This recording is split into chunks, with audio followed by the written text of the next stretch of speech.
Good morning students. आज हम हिंदी विषय का पहला पाठ हम भारत के भरत, यह एक कविता है, इसका अध्ययन करेंगे। हम भारत के भरत खेलते शेरों की संतान से। हम भारत के भरत खेलते। भारत के भरत क्यों कहा गया है? क्योंकि प्राचीन समय में राजा दुष्यंत और शकुंतला के पुत्र जो भरत हुए थे, वो बचपन से ही शेरों के साथ खेलते थे। खेलते खेलते ही वो पले और बड़े शेरों के साथ ही। तो इस तरह से उन्हीं भरत के नाम पर हमारे भारत का देश का नाम भारत रखा गया है। और उन्हीं के लिए कहा गया है कि उन्हीं जैसे ही हम बच्चे हैं, हम शेरों की संतानों के साथ ही खेलते खेलते बड़े हुए हैं।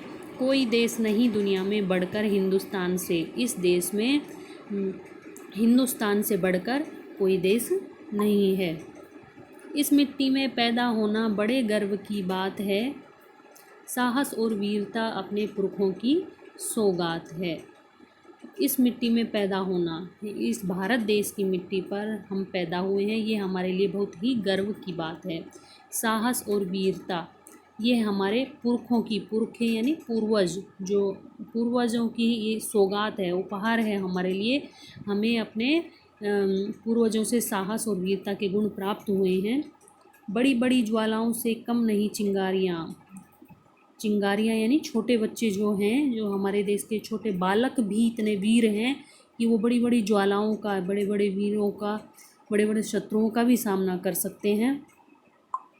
कांटे पहले फूल बाद में देती है फुलवारियाँ। हमारे यहाँ फुलवारियाँ पहले कांटे देती है, उसके बाद फूल देती है। कभी दहकते कभी महकते, जीते मरते शान से। हम कभी दहकते हैं, दहकते वीरता दिखाते हैं अपनी, कभी महकते हैं, कभी अपना जो स्वभाव है, कोमल स्वभाव है, वो दिखाते हैं। और हम शान से जीते और मरते हैं। कोई देश नहीं दुनिया में बढ़कर हिंदुस्तान से। इस दुनिया में हिंदुस्तान से बढ़कर कोई देश नहीं है। कूद समर में आगे आए जब भी हम ललकारने। कूद समर, समर यानी युद्ध का क्षेत्र। युद्ध के क्षेत्र में जब भी किसी ने हमें ललकारा है, उंगली दांतों तले दबाई अचरज से संसार ने। इस संसार के लोगों ने अचरज से उंगली दबा ली, यानी कि बहुत आश्चर्य में पड़ गए लोग हमारी वीरता को देखकर। सदियों से बनते आए हैं हम पन्ने इतिहास के। हमारी वीरता की जो गाथाएं हैं वो इतिहास के पन्नों में लिखी हुई हैं। सदियों से हम उसको पढ़ते आए हैं। त्याग और बलिदान हमारे, त्याग और बलिदान हमारे व्रत हैं 12 मास के।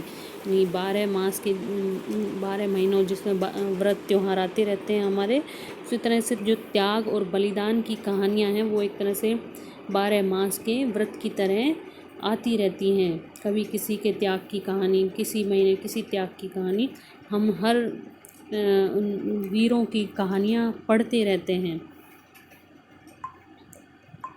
जब भी निकला हीरा निकला यहाँ किसी भी खान से। यहाँ जब भी कोई वीर पैदा होता है, किसी भी खान से हीरा निकलता है, मतलब यहाँ पर जो भी बालक पैदा होता है वो एक तरह हीरे के समान होता है।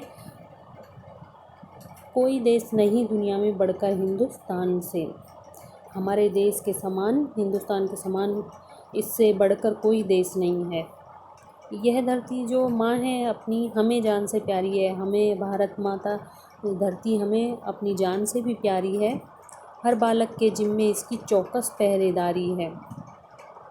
चौकस पहरेदारी, सावधानी के साथ हम बच्चों को इसके, हम बच्चों की जिम्मेदारी है कि हमें इस सावधानी से इसकी रखवाली करनी है। बोलो मेहनत खूब करेंगे, कठिन परीक्षा आई है। हम सब बच्चों को ये सोचना है, ये सौगंध खानी है कि हमें कठिन मेहनत करनी है, खूब मेहनत करनी है, क्योंकि परीक्षाएं सर पर है।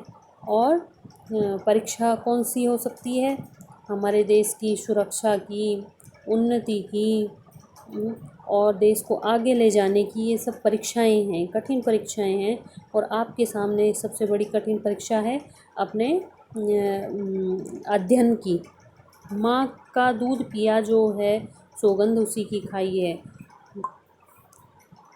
हमारे बालकों ने जो माँ का दूध पिया है उसी की सौगंध खाते हैं बालक, कि इसी उम्र में परिचय पाले हम श्रम से बलिदान से, कि उनको इसी उम्र में बालपन में ही अपना श्रम करके और बलिदान दे करके इसी उम्र में अपना परिचय पा लेना है। कोई देश नहीं दुनिया में बढ़कर हिंदुस्तान से, इस दुनिया में हमारे हिंदुस्तान से बढ़कर के कोई देश नहीं है। अब इसके शब्दार्थ देखिए बच्चों।